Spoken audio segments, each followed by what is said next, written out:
കൊല്ലം കുറ്റിച്ചിറയിൽ തടിമില്ലിൽ തീപിടിച്ചു. മില്ലിലെ തടിയും ഉപകരണങ്ങളും കത്തിനശിച്ചു. 8 യൂണിറ്റ് ഫയർഫോഴ്സ് എത്തി മണിക്കൂറുകൾ എടുത്താണ് തീ പൂർണ്ണമായും അണച്ചത്.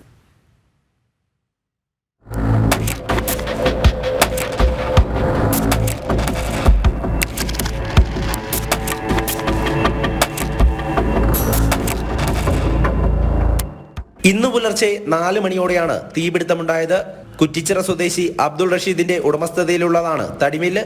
40 വർഷമായി പ്രവർത്തിച്ചു വരുന്ന മില്ലാണ് കത്തി നശിച്ചത്. പുലർച്ചെ നടക്കാനിറങ്ങിയവരായിരുന്നു തീ ഉയരുന്നത് കണ്ടത്. പിന്നാലെ സമീപത്തെ വീട്ടിലുള്ള ഉടമസ്ഥനെ അറിയിച്ചു.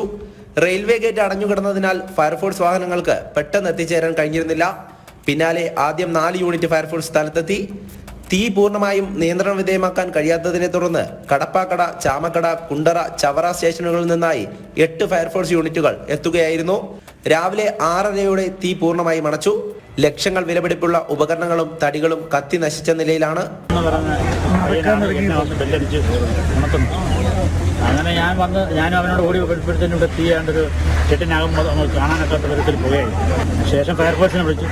അവർ വന്നാൽ തീ അണച്ചു തുടങ്ങി. നമുക്ക് ഇവിടെ പരിസരത്ത് തൊട്ടടുത്ത് വെള്ളമൊന്നുമില്ലല്ലോ. ഇല്ല, ഒന്നും ചെയ്യാനൊക്കാത്ത മാനസികാവസ്ഥയല്ല. ഞാനും ആ പയ്യനുള്ളായിരുന്നു 12 യൂണിറ്റ്. പോലീസും സ്ഥലത്തെത്തിയിരുന്നു. മില്ലിന്റെ 80% കത്തി നശിച്ചിട്ടുണ്ട്. എന്താണ് തീപിടിക്കാൻ കാരണമായതെന്നതിൽ വ്യക്തത വന്നിട്ടില്ല. ഷോർട്ട് സർക്യൂട്ട് ആണോ എന്നുള്ളത് പരിശോധിച്ചു വരികയാണ്. ജനം, കൊല്ലം.